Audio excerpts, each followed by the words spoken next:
자, 12강 가겠습니다. 이제 또 어휘 유형에 대한 설명을 좀 하겠어요. 이제 오늘이 이제 제목하고 어법하고 어휘하고 문항수가 많지는 않지만 그래도 이제 하나씩 좀 이제 이런 것 그래도 이론적으로도 알고 있어야죠. 이런 문제를 어떻게 푸는 게 좋다. 근데 어법 문제만큼 어휘 문제가 내가 여러분에게 풀이 요령을 명확하게 전달하기가 좀 그래요. 그래도 좀 내가 할 수 있는 만큼은 설명을 해줄 테니까. 어휘는 30번과 42번에 나오죠. 역시 두 문항이 나와요. 30번과 42번이잖아. 근데 일단 어휘 문제의 특징은 쉬운 건 쉽고 어려운 건 어려워요. 한 번씩 당연한 거 있나요? 근데 빈칸은 다 어렵잖아. 목적은 다 쉽잖아. 근데 어휘는 쉬운 문제도 있고 어려운 문제도 있어요. 근데 이게 특징이 뭐냐면 이 밑줄이 쳐있는 이 어휘 absolute가 있잖아요. 이 absolute라는 단어가 이 문장 안에서 옳고 그름이 판단되는 게 쉬운 유형이에요.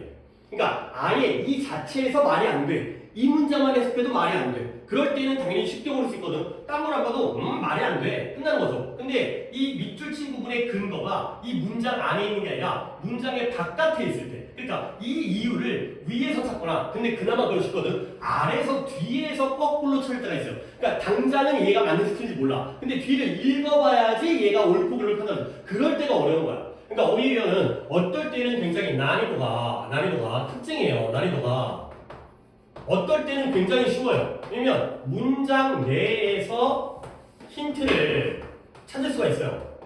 판단할 수가 있다는 거죠. 근데 난이도가 어떨 때는 어려워요. 문장 밖에서 외에서 문장보다 위에 있으면 글을 읽어가면서 판단이 되는데 거꾸로 아래쪽에 나올 때는 힌트가 문장의 바깥에 있을 때는 더 어렵다는 거죠.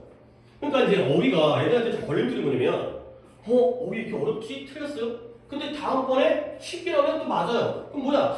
어휘 공부를 따로 할 필요가 있나? 그러니까 어휘 공부는 단어 외우는 거 말고 어휘 문제를 따로 공부할 필요가 있는지가 아리까리 한 거야. 뭐 틀리면 틀리고 맞으면 맞으니까. 빈칸은 어려우니까 점수 따기 위해서 확실하게 해야 되는 거고 그 외의 문제는 쉬우니까 내가 확실하게 맞춰야 되는데 어휘는 어떨 땐 쉽고 어떨 땐 어렵기 때문에 근데 어쨌든 뭐 힌트가 밖에 있다 안에 있다를 떠나서 결과적으로 푸는 방법은 똑같아요. 첫 번째 뭐 하는 거냐면 첫 번째 또 토픽을 찾아야 돼요. 이건 어휘 문제의 특징은 토픽이 초반에 나와요. 이 글이 뭐에 대한 글인가를 갖다가 처음부터 알려주기 시작해요.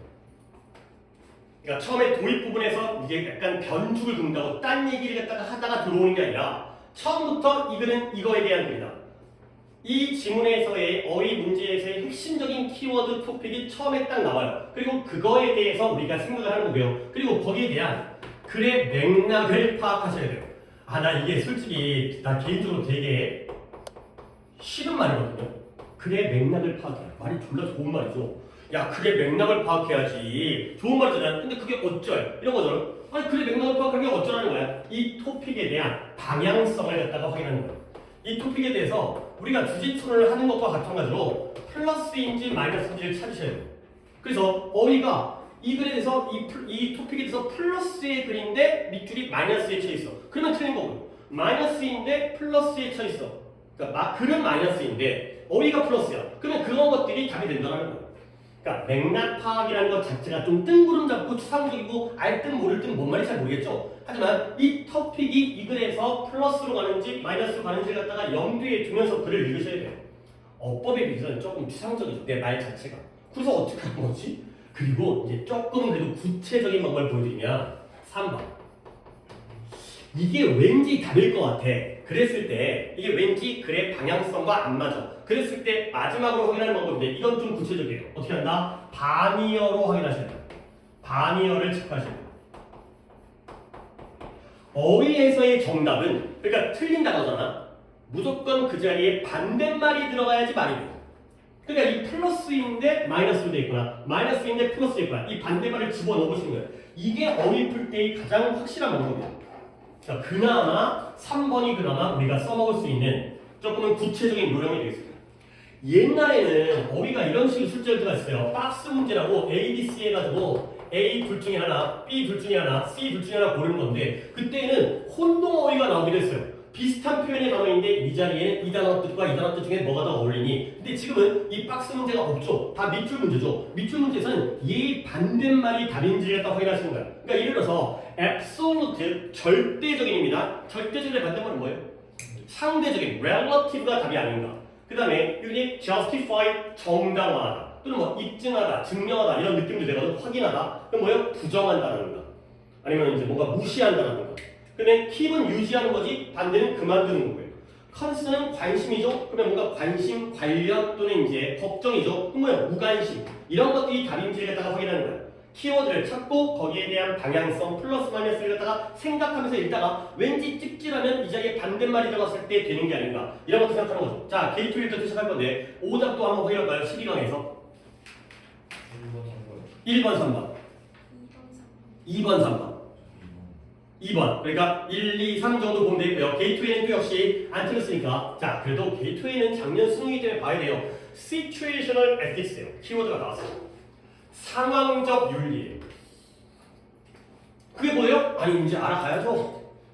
상황적 윤리라는 거. Situational Ethics의 상황적 윤리. 그래도 키워드니까 뜻을 다시 한번 적어놓으면 되겠습니다.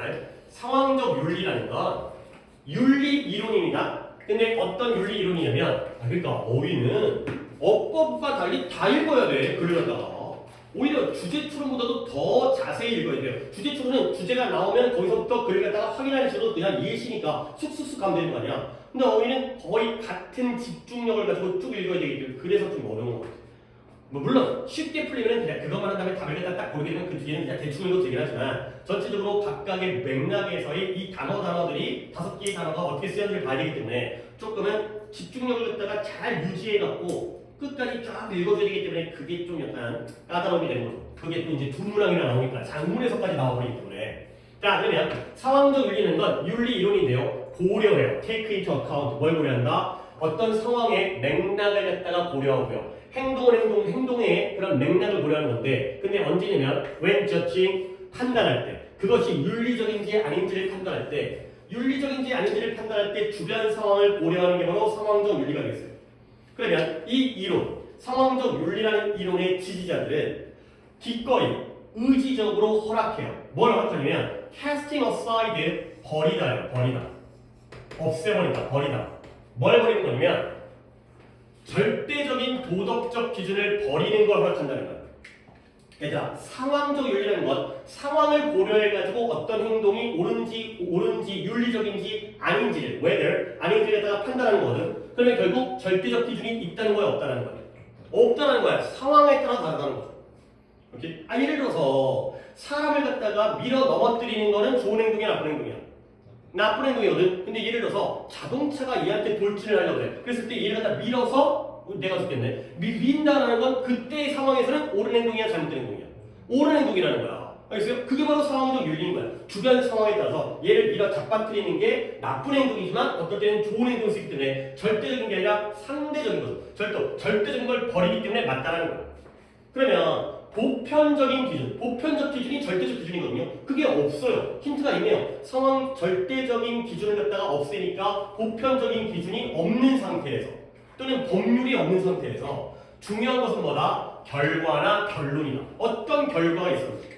예를 들어 아무 생각 없이 잡아뜨려서 다쳤어요? 잘못된 행동이죠. 근데 잡아뜨렸는데 다치긴 했는데 차에는 안 치워 죽었어요. 결과가 좋잖아요. 그러면 상황적 윤리로는 맞는 행동이라는 거예요. 결국 그러므로 엔드가 끝이 아니라 목적이라는 뜻이 있잖아요. 그런 걸 또 알아야죠. 공부의 끝이 공부의 목적이잖아요. 목적이 수단을 정당화해요. 결국 목적이 수단을 정당화한 게 뭐예요? 내가 얘를 그러니까 넘어뜨려서 다치게 하려고 목적이었으면 넘어뜨린 행동, 그 수단이 마이너스지만 얘를 구하려고 넘어뜨렸다면 그 목적이 넘어뜨리는 수단을 정당화하게 만들죠. 옳게 만든다는 거야. 괜찮잖아요. 정당화. 목적에 따라서 수단이 정당화되는 거야. 무시하는 게 아니라 정당화하는 거죠. 자, 그래서 아마도 다음에 따라 나오는 모순적인 현실은 도와주는데요. 이런 상황적 윤리의 적용을 갖다가 설명하는 데 도움을 줘요. 자, 모순적인 현실인데요. 어떤 모순적인 현실이냐? 픽업 게임인데요. 농구공을 가지고 친구들 사이에서 이루어지는 농구공을 갖다가 던지고 받는 그러한 게임이에요. 픽업 게임이라 이게 뭐 임시 게임 뭐 이런 걸 하는데 그런 게임에서 뭐 중요한 단어 아니니까 즉석 게임에서 모든 사람들은 기대되어져요. 뭐라고요? 그 또는 그녀 자신의 파울이라는 게 반칙이잖아요. 반칙을 갖다가 부르도록 기대되어져요. 그리고 공을 갖다가 바깥으로 바운드 바깥으로 쳐내는 것을 인정하도록 되어 있는 거야. 니네들 친구끼리 농구를 한다고 쳐봐요. 친구끼리 농구할 때 예를 들어서 농구 경기장 있잖아요. 친구끼리 농구할 때는 심판이 있어요? 없어요? 없어요. 뭐 대체 이렇게 생겼잖아요. 내가 공을 드리고 나다가 이 공이 바깥으로 나갔어요. 그럼 뭐예요? 어떻게 돼요? 스스로 인정해야 돼요. 아, 야, 아웃이야, 아웃. 이렇게 인정해야죠. 거기서는 그렇다는 거거든. 솔직하게. 자, 근데 그걸 뭐 하기 위한 거냐? 그러면 caring about one's friends, 자신의 친구에서 신경 쓰고요. 배려하고요. 그리고 계속해서 그 무리와 함께 계속해서 플레이를 하려고 하는 것이 이끌어요. 이런 행동을 이끌어요. 그러니까 분명히 공이 나간 것 같은데 안 나갔다고 우기면 걔랑 나중에 농구해 안 해? 안 해요. 서로서의 친구가 상대방이어도 상대편의 친구여도 그 친구를 갖다가 배려해 줘야 되고요. 그 다음에 경기를 갖다가 계속하기 위해서는 이렇게 해야지 이런 행동을 이끈다는 거예요. 여기까지가 바로 상황이죠. 친구들끼리 농구하는 상황입니다. 그러나 상황이 어떻죠? 모순적인 현실, 컨트라스팅 리얼리티. 일단 조직화된 게임이 플레이되는데 누구와 함께? 어피셜과 함께. 어피셜 공식적인 직원이잖아요. 농구 시합에서의 공식적인 직원은 심판이죠. 심판이 있는 그러한 조직된 그러한 게임이에요. 실제 농구 시합, 올림픽이야. 올림픽 너무 셌나? 어쨌든 간에 뭐 전국 선수권 대회, 뭐 이런 거야. 전국체전. 아니면 농구 리그, KBL 이런 리그야. 대부분의 선수들은 인정하지 않을 거야. 똑같은 파울이라든가 똑같은 바이올레이션 위반을 갖다가 위반을 인정하지 않아요. 근데 뭐로써 이러한 게임을 이기겠다는 최종적인 목표가 좀 더 중요해요. 근데 뭐보다 경쟁자에 대한 관심을 표현하는 것보다 더 중요하기 때문에 야 프로게임에서는 솔직하게 중요한 거야? 이기는 게 중요한 거야? 이기는 게 중요한 거야. 자기가 파울을 해놓고 예를 들어서 야구인데 내가 보기에 아웃이야. 근데 저 아웃 받았어요. 이렇게 얘기하면 들어가서 감독한테 욕 먹어요. 야 병신이냐? 모른 척하고 있어야지. 심판이 먼저 오심을 할 수 있으니까. 아웃인데 세이브라고 할 수 있으니까 가만히 있어야 되는데 프로 경기 같은 데에서는 오히려 승리가 더 중요하잖아요. 이긴다라는 최종적인 목표가 경쟁자를 상대방을 갖다가 신경 써주는 것보다 더 중요하기 때문에 이런 행동을 갖다 내가 파울을 했다, 내가 뭔가 위반을 했다, 반칙을 했다 이런 것들을 인정하지 않는 게 선수의 형식. 이게 바로 상황적 윤리. 친구끼리 할 때는 잘못을 인정하는 게 맞지만 프로 경기에서는 나의 잘못이라든가 파울 같은 걸 인정하지 않는 게 맞다는 거야.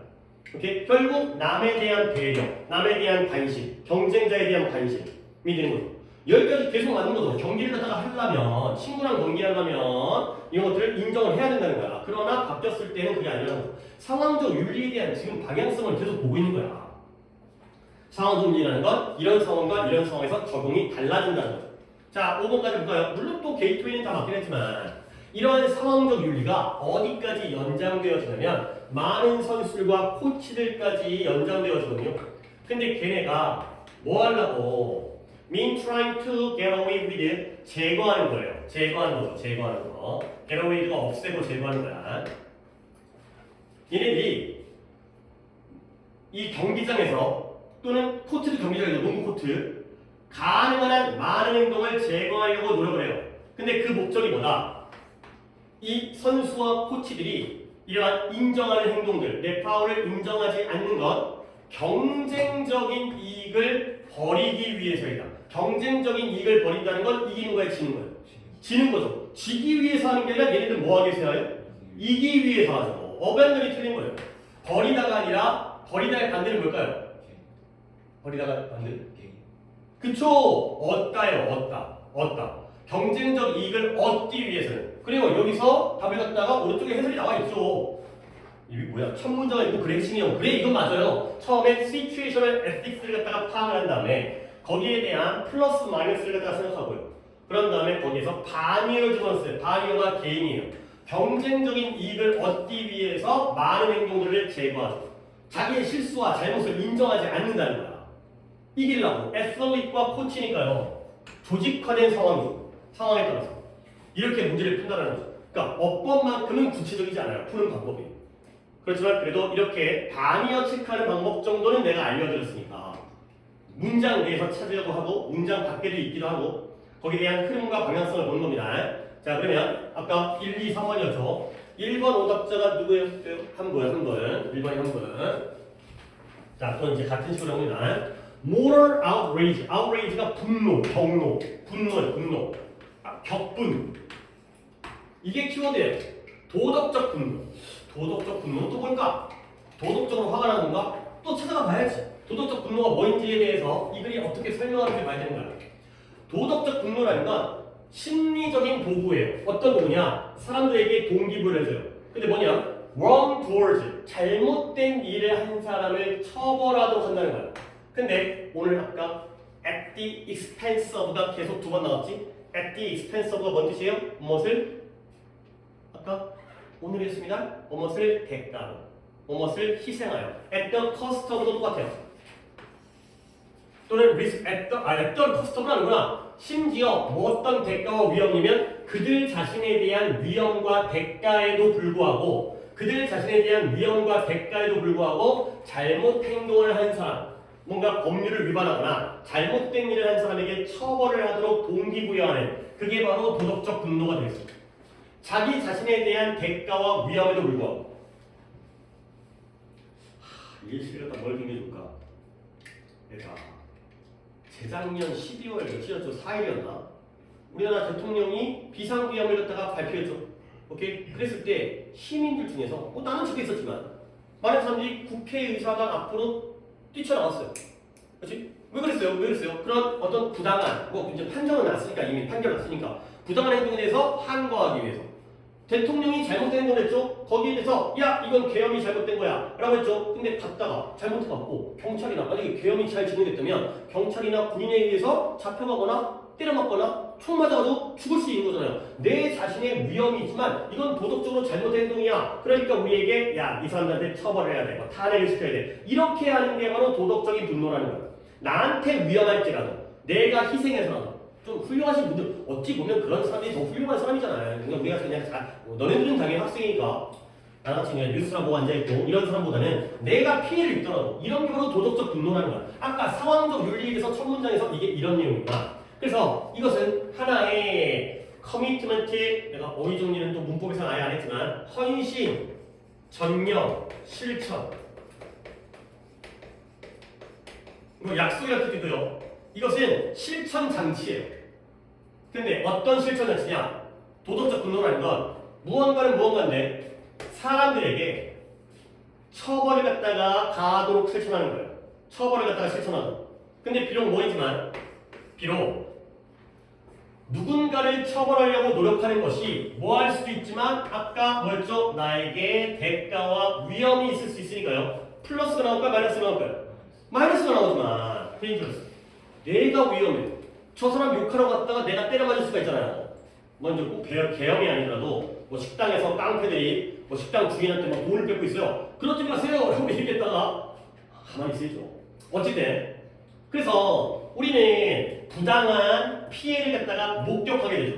뭔가 잘못된 거. 깡패가 좀 더 낫게 돼요. 깡패가 아니라 식당을 막 때려 부수고 있어요. 근데 그것이 그 누군가가 대인 간의 위반이든 명백한 사기든 명백한 치팅, 부정행, 친구가 컨닝하고 있어. 친구가 컨닝하니까 선생님 저 컨닝한대요. 근데 걔가 일진이야. 나중에 끌려가 쳐맞을 거 아니야.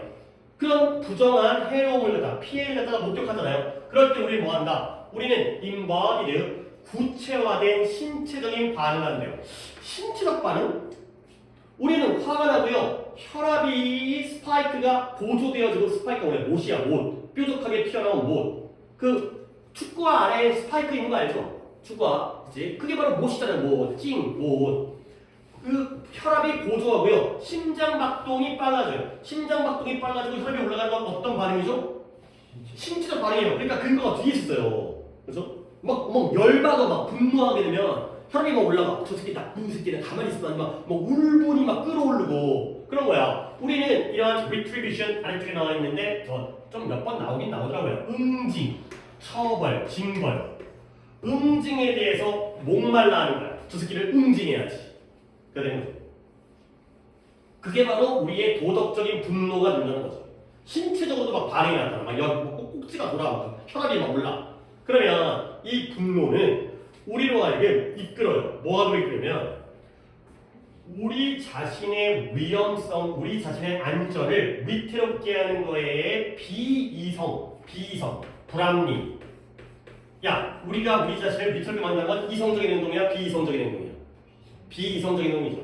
그것을 인식하도록 이끈대요. 좀 이상한데? 왜 그러냐면 분노를 통해서 우리는 우리 자신의 안전을 확보하나요? 우리 자신의 위험을 초래하나요? 위험을 초래하죠. 근데 그 위험을 초래하는 게 안전을 갖다가 위태롭게 하는 게 비이성적이라는 걸 알고 행동하는 걸 모르니까 알고 떠나서 그거 갖다가 인식해버리면 그런 행동을 안 하지 않을까? 그래서 이게 비이성적이라는 걸 갖다가 인식하지 못하지 않을까? 그러면 좀 더 가볼게. 그래서 누군가를 처벌하기 위해 그래서 in any single situation 어떤 하나의 상황에서 there is rarely an immediate personal benefit 직접적인 개인의 이익은 없어요.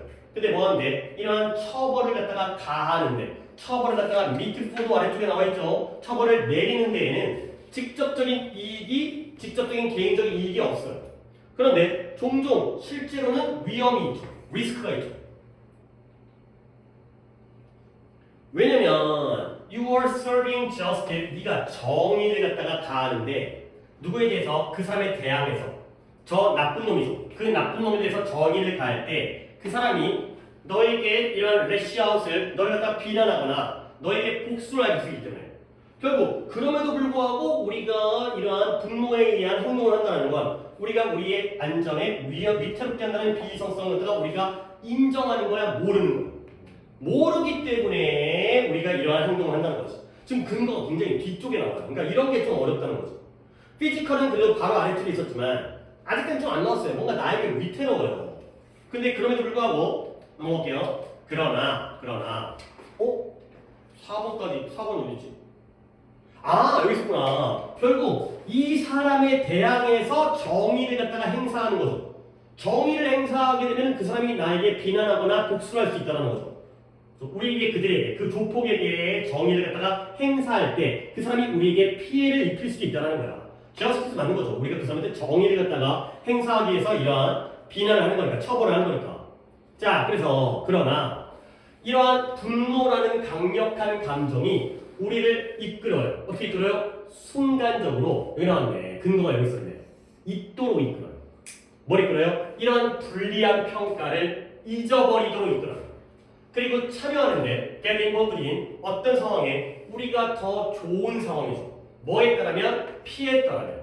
그 사람한테 처벌을 하는 게 우리에게 유리해요? 처벌을 피하는 게 우리에게 유리해요? 피하는 게 유리해요. 그러니까 지금 아까 내가 3번 보기가 4번 보기를 건너뛴 다음에 근거가 나왔어요. 우리의 안전에 대한 위태로움을 갖다가 위태롭게 하는 비이성을 갖다가 인정하는 게 아니라 이거 답은 내가 또 여기를 따라가야 되니까 이그노어가 답이에요. 무시하도록 우리를 이끌어요. 나에게 피해가 생길 거라는 걸 무시하는 거예요. 그러니까 아까 뒤에 나왔던 좀 많이 뒤에 있죠. forget. 이게 근거였어요. 순간적으로 나에게 불리하다는 평가를 갖다가 잊어버리도록 우리를 이끈다는 거야.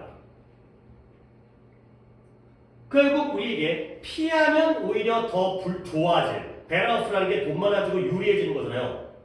그런 상황에 참여하게 되는 거야. 오히려. 그래서 과학은 보여주는데 이러한 감정과 이러한 까먹는 거죠. 내가 이게 나에게 피해를 입힐 거라는 걸 까먹어요. 이게 뭐다? 협력적인 사회를 유지하는데 근본적이고 필수적이라는 걸 과학이 보여주고 있다는 거예요. 우리가 자신의 피해를 감내하고 사회의 윤리를 위해서 이런 비난을 하고 처벌을 한다는 것이 사회가 협력, 아무도 가만히 있으면 깡패들이 활기를 칠 거 아니야. 사람들이, 시민들이 다 가만히 있어. 내가 나쁜 짓 하면 되죠. 그런데 누구 한 명이 일어나가지고 반대라고 하면 약간 이제 또 이제 같이 일어날 거 아니에요. 그럼 안 되겠다. 쪽수에서 밀린다. 그래야지 협력적이고 안전한 사회가 되겠죠. 이렇게 아까의 좀 어렵죠. recognize가 답인 근거가 뒤에 forget까지를 갔어야 되는 거예요. 이 행동이 나에게는 안 좋은 행동이라는 걸 무시하도록 우리를 이끌죠. 화가 나니까.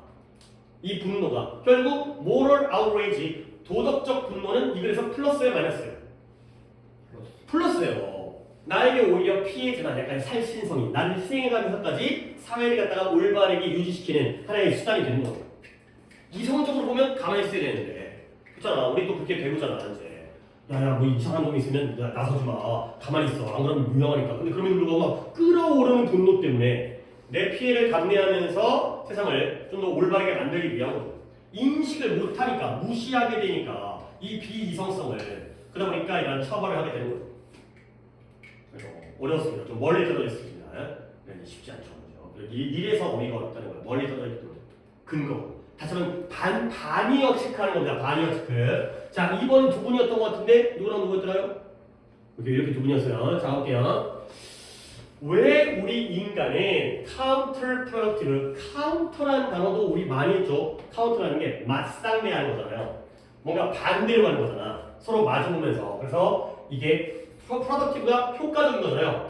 비효율적인. 아니, 생산적인 거잖아요. 비생산적인. counter effective도 이제 효과가 없는 거죠. 역효과죠. 비생산적인. counter라는 게 반대라는 뜻이라는 걸 알아야 돼. counteract가 반작용하다. counterpart가 상대방. counterproductive는 productive의 반대된 거기 때문에 비생산적인. 왜 인간은 비생산적인 본능을 가지고 있는가? 근데 어떤 본능이냐면 자연적인 제품에 대한 호감, favor, 좋아하는 거예요. favor, 정성, 호의라는 뜻이지만 favor, 좋아하는 거죠. 호감을 느끼는 거예요. favor이. 근데 뭐가 없는 상태에서 그들의 이익과 잠재적인 해로움에 대한 지식이 없는데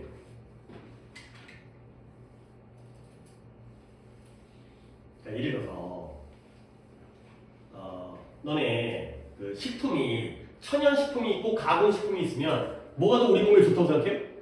천연식품이 그렇잖아요. 가공보다는 통조림보다는. 근데 이 천연식품이 예를 들어서 숲속에서 버섯이 너무 막 딱 버섯하면 이제 어떤 느낌인지 알겠죠? 버섯이 너무 막 먹음직스럽게 생겼어. 그건 자연의 것이잖아요. 그러면 그것이 우리에게 이익을 줄지 아니면 잠재적인 해로움을 줄지에 대한 지식이 있어요? 없어요?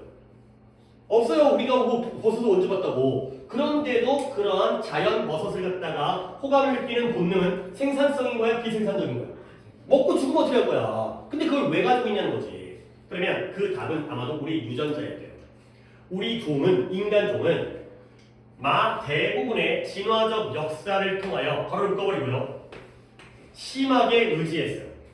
근데 어디에 의지했냐? 경험에 의지했어요. 근데 뭐 하기 위해서? 판단하기 위해서. 근데 뭘 판단한다? 이러한 무언가의 ingestion 섭취, ingest 섭취, digest 소화. 무언가의 섭취가 유익한지 아닌지.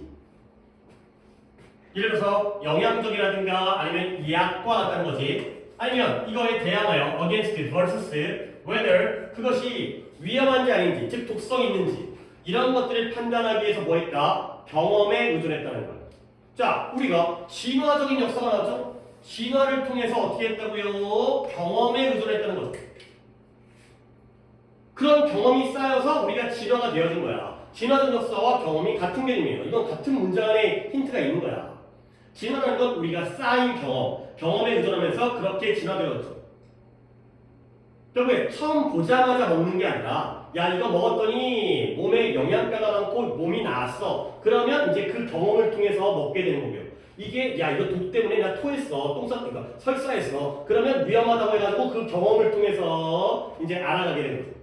자, 그 다음에 우리는 우리의 본능을 갖다가 발전시켰죠. 이번부터 발전, 진화.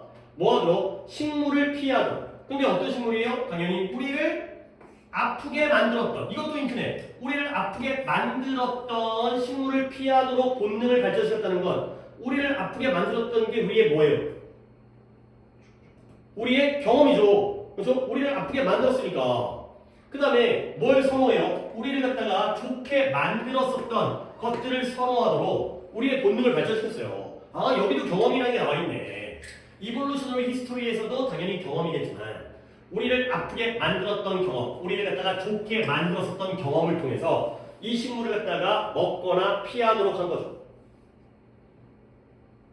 자, 그러면 먹어본 적이 있는 것들은 먹거나 피할 수 있잖아요. 경험이 있으니까. 그러면 treating unknowns. unknown이 뭐예요? unknown. 알려지지 않은 것, 미지의 것, 처음 보는 것. 근데 알려지지 않은 건 어떻게 돼야 되죠? 큰 조심성을 가지고 주의를 가지고 대해줘. 경험이 없으니까. 그러면 그건 terrific, 멋진 생존적인 장점을 준다는 거야. 너네 terrific이 멋지다는 거 알아야 돼. terrible은 뭐예요? terrible은 좋은 거야, 나쁜 거야? 나쁜 거야. 이건 끔찍한, 지독한이잖아요. 끔찍한. terrible. 근데 terrific은 아주 멋진, 훌륭한, 좋은 거예요. 멋진 생존적인 이익이죠. 이 보기는 쉬운 거예요. terrific이라는 단어만 알고 있다면 트래픽은 플러스니까 당연히 이익이죠. 멋진 불이익은 아닐 거 아니에요. 정말 끔찍한 거 잘못 볼 거라고 예상해서 문제를 낸 것 같아. 테러블로 가면 디스어드밴티지가 어울리잖아. 근데 트래픽이기 때문에 어드밴티지가 맞다는 거야. 그러니까 이제 이런 보기는 쉬운 거죠. 결국 경험에 의해서 이루어지니까 먹어본 적이 있는 건 판단하기가 쉽죠. 근데 먹어본 적이 없는 건 알려지지 않은 경우에는 조심해야 돼. 그렇게 되면 결국 생존적인 이익이 생기죠. 장점이 생기죠. 오늘날 우리는 신뢰해요. 뭐냐면 자연의 제품들은 어떻다? 안전하다. 왜? 자연의 제품들은 본 적이 없으니까? 아니 너네들은 본 적이 없지만 우리의 유전자에서는 야 우리 조상들이 뭐 먹고 자랐겠어? 천연 제품 먹겠어? 가공 제품 먹겠어? 천연 제품 먹겠죠. 그러니까 그런 것들은 좋아 보이는 거야. 경험이 있기 때문에. 물론 질문의 의도가 여러분과 또 이제 말할 때 솔직히 우리는 산에서 안 사니까 우리는 모르지. 우리는 솔직히 통조림이 더 맛있지. 라면이 더 맛있지. 우리한테 그게 익숙하니까. 근데 우리 유전자 안에는 그 옛날의 자연 제품이 더 익숙했다는 거야. 소비하기에 섭취하기에 더 좋다라고 안전하다고 신뢰한다는 거야. 그러나 천연 제품에 대해서는 그래서 좋아한다니까. 그러나 those pills 약이죠. 약. 어떤 약이냐.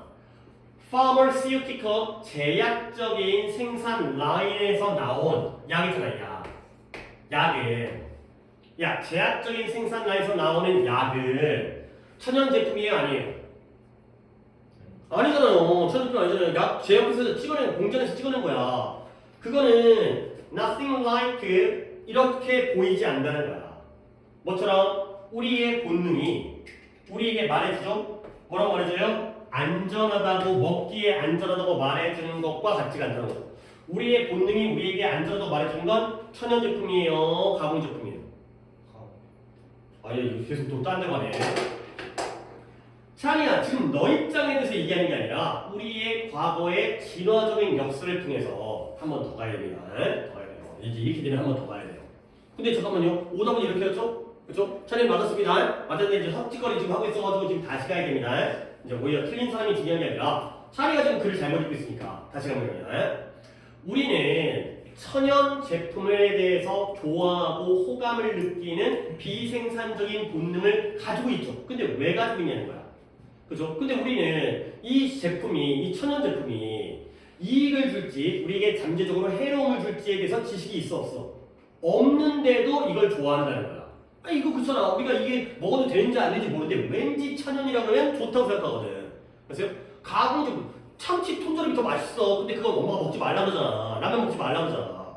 왜 천연을 갖다 좋아하냐는 거지. 그 대답은 우리의 유전자에 있다는 거예요. 우리 유전자 속에서 유전자라는 건 우리 현대인이 아니라 옛날부터 쌓여놓은 거지. 우리 조상들은 뭐가 더 익숙해? 천연 제품, 가공 제품, 천연 제품. 그러니까 천연 제품을 어떻게 좋아하지.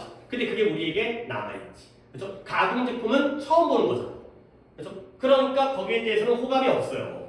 알겠어요? 그래서 그 이유는 뭐냐면 우리 유전자가 진화적 역사를 통해서 경험에 의존한다는 거야. 너의 경험이 아니에요, 찬이야. 그래서 우리 인류의 경험이에요. 그래서 이 무언가를 섭취하는 게 좋은 건지 나쁜 건지를 갖다가 판단할 때 경험에 의존하는 거야. 그래서 어떤 경험이다. 우리를 아프게 했었던 경험적으로 그걸 피하고요. 우리를 좋게 했었던 걸 선호하게 되는 거죠. 그러다 보니까 언노는 경험하지 않은 거죠. 언노는 경험하지 않은 거야. 이런 것들을 갖다가 조심성 있게 다루는 것은 유리해지. 그러면 오늘날 우리는 천연 제품들을 신뢰해요. 천연 제품들이 안전하다고 믿죠. 먹기에 안전하다. 천연 제품이 안전하다고 믿는 거예요. 근데 그러나 약이잖아요. 약. 제약적 생산 라인에서 나온 약은 우리의 본능이 너 말고 우리 인간의 본능이 먹기에 안전하다고 우리에게 말해주는 것과 같지 않다는 거야. 우리의 본능이 먹기에 안전하다고 말해주는 것은 천연이야, 가공이야? 천연이에요. 결국 약은 인공이기 때문에 같지 않다는 거예요. 천연과 같지 않기 때문에 얘도 맞다는 거예요. 얘는 문장 안에 근거가 있는 거야. 그래서 이 재료가 제약회사에서 만든 약의 재료가 우리에게 뭘 상기시켜요? 높은 고등 학교 화학 실험실을 갖다가 상기시키는 거야. 학교 화학 실험실이라는 것 자체가 천연이냐 가공이냐? 가공이야. 아, 화학성 막 이름도 잘 기억도 안 나네. 뭐 벤젠, 아세트알데히드 무슨 이런 거 있잖아요. 약에는 그런 게 들어가기 때문에 제약회사의 약은 그게 들어가기 때문에 그래서 그런 것들을 갖다 싫어한다는 거지. 낯설기 때문에. 그래서 그러나 우리는 그것들을 갖다가 섭취하도록 기대되어져요. 왜요? 약은 먹어야 돼. 그러나 우리는 섭취를 해야 돼. 약을. 그리하여 우리는 그것들을 갖다가 다루는데요. 뭘 가지고 다루냐면 페이버를 가지고 다룬대요. 이때 그것들은 약이에요. 약은 천연이 아니야? 아니에요. 천연이 아니에요. 인공이에요. 인공. 가공이에요. 가공. 근데 왜 그러냐면 뭐 했던 것처럼 우리의 먼 조상들이 새로운 식물을 갖다가 여겼던 것처럼 자, 조상들은 새로운 식물에 대해서 새로운 식물이라는 건 경험이 있어 없어? 아이고 사모야 틀렸다며. 새로운 식물은 경험이 있어 없어? 없어요. 그렇죠? 그러면 호감을 느끼겠어요? 조심하겠어요? 조심을 하는 거죠. 오케이? 페이버가 아니에요. 여기는 커션이 들어가나 모르겠어요. 내 생각은 커션인데 이건 답을 따라가야 되기 때문에 맞았어요. 커션이 들어가야 돼요.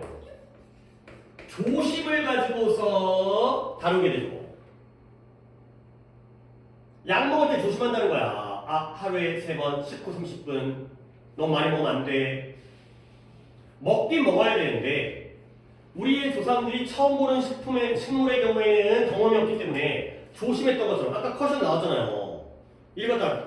알려지지 않은 거에 대해서 조심성을 갖는 것이 이익이었잖아. 그러니까 우리도 이런 제약 제품, 약에 대해서 타이레놀을 먹더라도 조심해야 돼. 하루에 몇 개 이상 먹으면 안 되고 이렇게 한다는 거죠. 천연 제품에 대해서는 좋아하고요. 그래서 뭔가 치료의 필요성이 있을 때 치료의 필요성, 병 걸렸어요. 우리는 어느 쪽으로 끌리냐면 데리버티브라는 게 디로하이브스라는 건데 파생 나와있죠. 파생물. 우리의 식품이라든가 식물 제품의 파생물로 끌려요. 근데 우리는 그게 뭐예요? 안전하다고 인식하죠. 식물 제품이니까 자연이잖아요. 근데 우리는 이러한 인공적인 제품, 과학의 인공적인 제품에 대해서는 끌려요, 안 끌려요? 안 끌려요. 인공적인 건 안 끌려요. 자연적인 거에 끌리고 인공적인 거는 안 끌리죠. 이거는 쉬워요. 이건 5번은. 한번 다시 두 분이 이렇게 포인트만 다시 한번 몇 번을 갔는지 또 알아야 되기 때문에 경험이 의존한다는 건 어디까? 이런 거. 진화하는 것 자체에서 나오지만 우리를 아프게 만들었다. 우리를 좋게 만들었다. 이게 바로 경험이다. 그죠? 그 다음에 2번 어디죠? 2번에 그러니까 결국 알려지지 않은 거의 경우에는 조심해야 될 만이 터래픽한 어드밴티지. 터래픽이 나왔기 때문에 어드밴티지. 2번 쉬운 거예요. 그 다음에 결국 약은 제약회사에서의 약은 인공적인 거기 때문에 우리가 자연과는 반대다. 이것도 쉬운 거예요. 다시 아니 좀 어렵게 느껴졌는데 그 다음에 4번 결국 우리는 약들을 갖다가 이것도 이 문장 안에 있죠. 먼 조상들이 새로운 식물에 대해서는 조심했던 것처럼 우리도 조심해서 다뤄야 되는 거지. 결국 우리는 파생물, 우리의 음식 그래서 약이 천연 약재로 만들었어요. 그런 거야.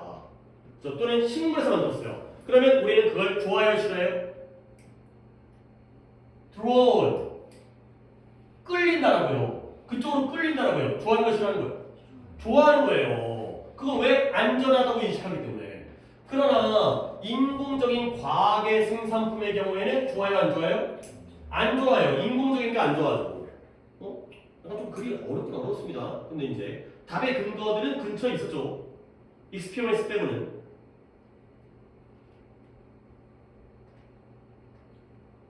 결국 여기서 키워드가 뭘까? 첫 문장에 키워드가 없었는데 이거는 뭐에 대한 글이에요? Natural Product와 Artificial Product에 대한 거. 이게 키워드였어요. 우리 인간은 자연적인 생산품에 대해서 호감을 느낀다. 왜? 경험이 쌓여있기 때문에. 익숙하기 때문에. 많이 먹어봤기 때문에. 자, 하나만 또 갑니다. 지금 빈칸까지는 못하고 어차피 빈칸에 우리가 했던 방법을 우리가 고3 출제 출하기 전에 고의 빈칸과 요약을 가지고 많이 했기 때문에 주관식으로 문제를 푸는 거였기 때문에 거기까지 내가 좀 또 한 번 보여드릴 수가 없어서 3번까지 한 다음에 오늘 구문과 또 어법을 구문하다가 끝날 거네. 근데 이제 구문을 적당히 뜨니까 그래서 이제 어법을 풀이를 너무 풀이가 다 그거 미루고 있어가지고 내가 또 교재 체크해야 되긴 하는데 내 기억으로는 94부터 97까지 숙제를 내준 걸 아직까지도 한 3주 된 것 같은데 3주 넘은 거 대박가 아직까지 풀이 안 하고 있어가지고 진짜 3주 됐네.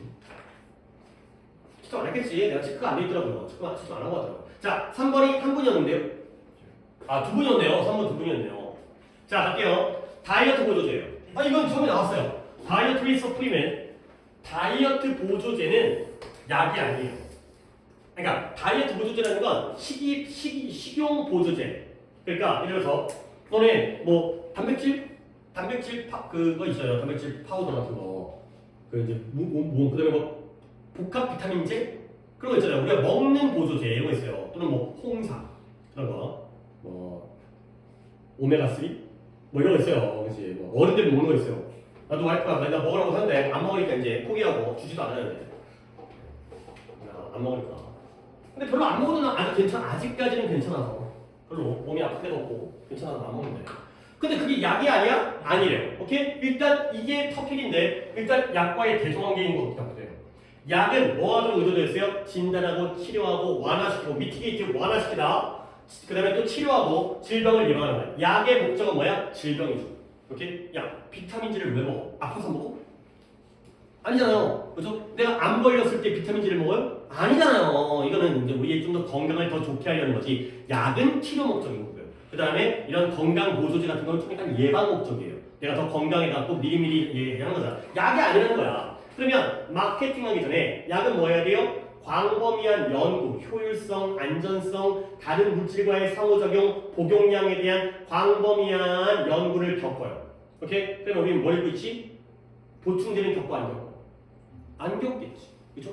약은 뭔가 정부가 관리를 하는 거야. 테스트를 많이 하는 거지. FDA가 식품의약품관리청이에요. FDA가 공식적인 시장 마케팅 이전에 승인을 갖다가 해주는 거야. 약에 대해서. 그리고 안전성을 검사해요. 모니터해요. 뭐 한 다음에 그 약이 시장에 나온 다음에 나오기 전에는 먼저 공식적인 승인을 해주고요. 나온 다음에는 안전성을 감시해요. 약 먹고 죽은 사람 있으면 바로 이제 뭐 해야 되나? 그 금지를 시켜야 되기 때문에. 오케이? 공식적인 승인. 어때요? 괜찮아요. 약은 그렇게 해야 되는 거야. 그렇죠? 이게 여기 힌트예요. 안전성을 갖다 감시한다는 게 공식적인 승인을 해준다는 거야. 만약에 약이 추후에 보여지게 되면 위험하다고 보여지게 되면 FDA라는 정부 관청이에요. 식품의약품관리청. 걔네가 빠르게 행동해요. 뭐 하도록 그걸 시장으로부터 제거하는 거죠. 너 안 나가? 먹고 죽었어. 난리 나는 거지. 너 나가가 되는 거죠. 자, 근데 이 중에 어떤 것도 식용 보조제의 경우에는 사실이에요, 아니에요? 아니겠죠. 서로 다른데 이건 너무 당연한 거야. 똑같으면 약이지. 약이 아니잖아요. 물론 같은 문장 안에 있지는 않지만 우리가 처음부터 봤던 거기 때문에 이건 충분히 사실이 아니다. 그죠? 오늘날의 법은 FDA에게 오히려 제한적인 권한. 아까 어토리티가 당국이었잖아요. 여기는 권한이에요. 권위.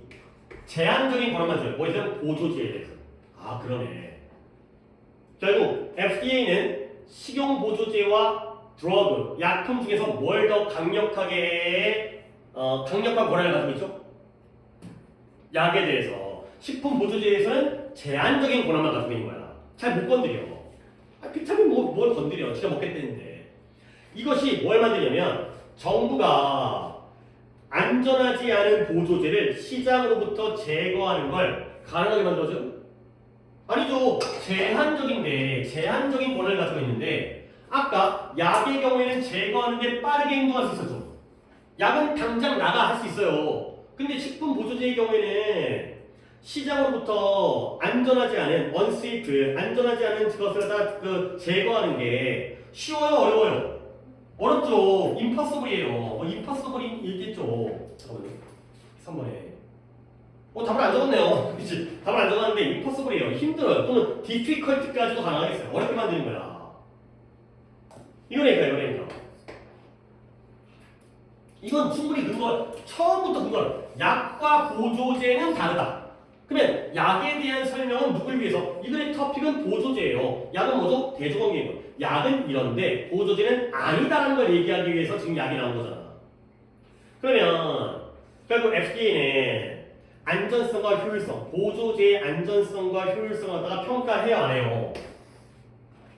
안 해요. 안 한대. 뭐 하기 전에? 그들이 시장에 도달하기 전에 미리 안 해요. 약은 미리 하거든. 그 다음에 몇몇 입법가들, 의회의 입법가들이 있어요. 국회의원이요, legislator. 뭐 하기를 원하냐면 법을 개선하는 거야. 근데 뭘 요구하느냐? 근데 법을 개선하는 거니까 보조제를 제작하는 사람에게 좀 더 안전한 제품을 선발해, 시장에 나가. 제품들을 좀 더 명확하게 레이블해라, 여러 요구하는 사람들은 있어요. 그래서 그러니까 좀 위험하잖아. 그러니까 이렇게 해라 라고 요구하는 입법가들은 있어요. 아직까지는 입법가들이 그렇게 하기를, 법을 개선하기를 원한다는 건 지금 법은 그렇다는 거야, 안 그렇다는 거야? 안 그렇다는 거잖아. 지금은 요구를 안 하고 있어요. 근데 요구함으로써 법을 개선하는 거예요. 그러니까 지금 아직까지는 못하고 있는데 앞으로 하자는 거기 때문에 가능한 거야. 자, 그래서 그 목표는 뭐 하는 거냐? 소비자들이 보조제와 차이점이죠. 차이점. 근데 무엇과 무엇 사이의 차이점이에요? Between A and B. A는 뭐예요? 안전한 식용 보조제와 those that 잠재적으로 심각한 부작용 또는 약과의 상호작용을 가지고 있는 것들, 보조제 사이의 차이점을 말하는 걸 보장해주기 위한 게 법률의 목적이죠. 이렇게 해야 우리 소비자들이 좋은 보조제와 안 좋은 보조제를 구별할 수 있도록 보장하는 게 바로 목적이죠. 막기 위한 게 아니라 보장하기 위한 거죠, 당연히 목적은. 그러니까 오보다 맞는 거죠. 그러니까 이거는 조금 처음부터 방향성이 정해져 있었기 때문에 다르다. 약과는 다르다. 약과는 취급이 다르다. 좀 더 위험할 수 있다. 그래서 법률이 요구하고 있다. 자, 오답 혹시 몇 번 갔을까요? 4번. 이게 이제 이 약간 느낌은 지금은 요구하고 있지 않지만 요구함으로써 이렇게 하는 거야. 또 차례는 2번에 true. 이건 none이잖아요. 당연히 다르니까 적용이 안 되겠죠. true만 봐서 안 되고 none을 물론 같이 봐야죠. 사실이 아니다. 그죠? 사실이 아니다. 보조제는 사실이 아니다. 이건 뭐 되게 조금 글은 쉽게 읽을 수 있어요. 왜냐면 첫 문장에서 끝났어요. 보조제는 약과 다르다. 보조제가 키워드 토픽이었고요. 그 다음에 약은 대조개념. 오케이, 여기까지 하겠습니다. 빈칸은 못할 것 같은데, 아니 근데도 좀 확인 좀 할게요. 빈칸에 또 내가 다음 시간에 다음 주 토요일이기 때문에 좀 까먹겠지만 빈칸에 오답이 지금 몇 개 나왔을까요?